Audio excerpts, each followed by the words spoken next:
I guess I'm an impressionist. I bend in that direction, American French Impressionism of the late 1800s, early 1900s. To compare myself with that type of work, the Claude Monet school of thought in terms of art, painting, creativity. Light playing upon nature or playing upon the subject matter.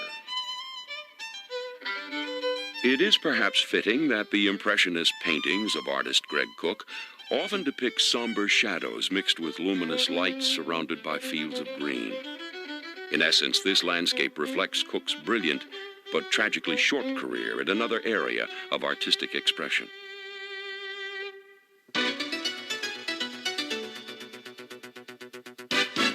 In 1969, Greg Cook crafted a truly original work of art. With the Cincinnati Bengals, he became the first rookie ever to lead the league in passing, a performance that could rightfully be labeled a football masterpiece. Greg Cook was, I believe, the greatest talent to play the position. He was big, active, had a great arm, and had tremendous instincts. He could play today or at any time in the history of the NFL. He had a shoulder injury that affected his passing arm.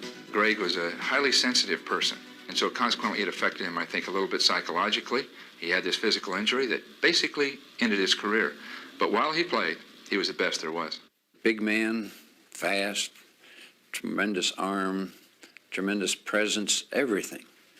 And he got hurt, and he was carrying us. He would have been our quarterback for 10, 12, 15 years if he wouldn't have been hurt. Greg Cook was the best man in my wedding, a guy that I think the world of. Greg Cook was destined to become another Otto Graham. This guy could have been a great player. He would have been one of the legends had his career carried on a normal course. Cook had already achieved legendary status during his senior year at the University of Cincinnati. He led the nation in total offense and rewrote the NCAA record book during one memorable afternoon against Ohio University. I set a school record, and I set a national passing record that day. It was like, I think, 550-some yards. It was a game that told me that I could pass on anybody anytime I wanted to. And it was like the type of thing where you said, you can walk out on the field, no matter who you walk out against, you can throw the ball. Cook's performance did not go unnoticed by the local Cincinnati Bengals, who selected him in the first round of the college draft and promptly handed him the job of starting quarterback. I don't think I was ever around a guy coming out of college that played as well as early in his career as Greg did, because he was big, he was 6'4 plus, he was 220 pounds, he could run like a running back, maybe not quite as fast as a running back, but he had those kind of athletic skills, and he had that little short stroke, that Terry Bradshaw kind of a throw where he just flipped the ball, the big meaty forehand and the big grip on the ball. He had great anticipation as to who was going to be there and what side to throw it to. He could throw it hard. He could put the touch on it. He had great confidence in you as a receiver. Physically, I don't know that I've ever seen a better specimen at the position of quarterback. But when he was in the huddle, we didn't think as a team there was anything that we could not do. And I think that's the way I would best describe Greg Cook. Arrogant beyond belief, unbelievably cocky. But everything was a personal challenge to him. You know, it was me against them. It wasn't us against them. It was me against them, and you're a part of it. So advanced was Cook's level of performance that even conservative coach Paul Brown tolerated Greg's occasional freelance play calling. If Greg had remained healthy, Paul would have changed. Paul would have let Greg Cook do what he wanted to because of just the unbelievable, beautiful talent of a kid like Greg Cook. It was just there, and you couldn't keep it under a bushel anymore. In 1968, the Bengals won only 3 times. With Cook at the controls in '69, Cincinnati won each of its first 3 games. But in a victory over the eventual world champion Chiefs, Greg Cook's fortunes took a disastrous turn.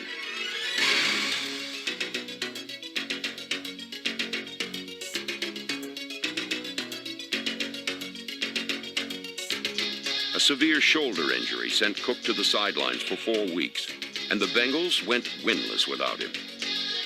But upon Greg's return against the powerful Oakland Raiders, Cincinnati's winning ways magically reappeared. It was a gray day, and it was overcast. And we played, and I think we beat them pretty handily. It was another little block in that legend kind of attitude that people were taking towards me, winning first 3 games and then being injured and then being out for 3 games and losing those 3 games or 4 games or whatever, and then coming back and winning that game. All of a sudden, here we go again. We're off to the races. Cook concluded his 1969 season by earning American Football League Rookie of the Year honors. But continuous pain in his injured shoulder brought on a winter of discontent. Well, the season concludes, and I still know that there's something amiss in my shoulder. So they really never got a real pinpointed, definitive diagnosis about what was wrong until I went in to see an orthopedic surgeon here in Cincinnati. And he looked at it and in about 2 minutes determined that it was a rotator cuff injury. And they determined that it was going to have to be operated on. Cook missed the entire 1970 campaign while undergoing 3 separate operations. But each time Greg attempted a return, the physical pain was simply too much to overcome. I tried my annual comebacks for about 3 years, and it became somewhat of a seasonal thing with Greg Cook coming back again. That's great. See if he can play, you know. And then it became somewhat humorous or a joke to certain people, I'm sure, not to myself. And my mind really wasn't in the game anymore. And I felt at that point in time, if my heart wasn't in the game, it really wasn't doing the game justice.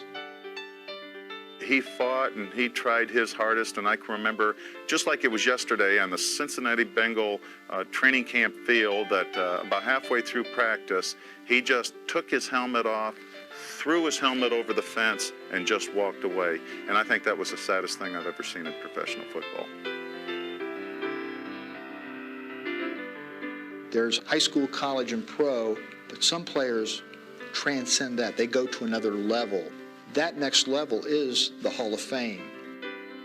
There is that aura of kind of let people down, but nevertheless, it's a regret that I didn't get the chance to exploit what I had come so far with to take it to that next level. I'm in the chemical industry right now. We have our own company, but that's a point of just making ends meet.